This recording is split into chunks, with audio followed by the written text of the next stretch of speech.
Shalom Ibu Bapak yang terkasih di dalam Tuhan Yesus. Di dalam kisah percakapan Tuhan Yesus dengan perempuan Samaria, kita tidak diberitahu tentang nama perempuan tersebut. Daerah asalnya kelihatannya lebih penting dari nama pribadi dia. Ia adalah seorang perempuan Samaria. Kombinasi perempuan dengan Samaria merupakan dua hal yang paling tidak disukai oleh orang Yahudi. Namun ternyata masyarakat di mana ia tinggal juga terlihat tidak menyukai dia. Biasanya kaum perempuan mengambil air pada waktu pagi hari atau sore hari secara bersama-sama. Perempuan ini mengambil air sendirian pada siang hari untuk menghindari orang lain. Mengapa? Karena kehidupan moralnya rendah sekali. Ia sudah punya 5 suami dan sekarang ia hidup bersama dengan laki-laki tanpa nikah. Sebagai perempuan yang berasal dari Samaria, ia tidak disukai orang Yahudi.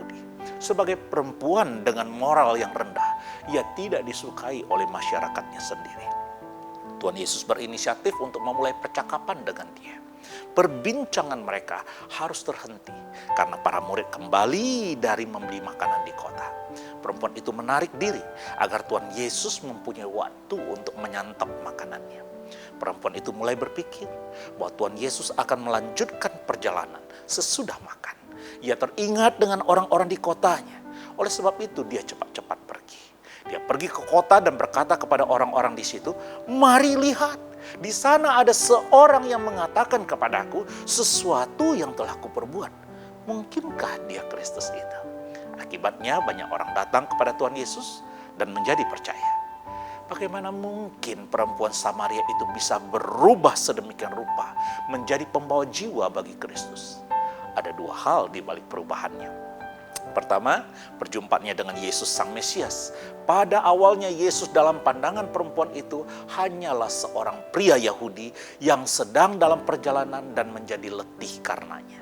Tetapi pemahamannya meningkat dan ia mengenali Yesus sebagai Nabi, bahkan Mesias. Yang kedua, perkataan Tuhan Yesus, "Tepat katamu bahwa engkau tidak mempunyai suami, sebab engkau sudah mempunyai 5 suami dan yang ada padamu bukanlah suamimu." Perkataan Tuhan Yesus itu telah mengembalikan hati nurani perempuan ini. Ia tidak menyangkal perkataan Tuhan Yesus karena ia sadar bahwa ia hidup di dalam perjinahan dan mengakui dosanya. Perjumpaan dengan Tuhan Yesus ini membuahkan pertobatan dan pengampunan. Tuhan Yesus yang datang untuk mencari dan menyelamatkan yang tersesat, memulihkan hidup perempuan ini.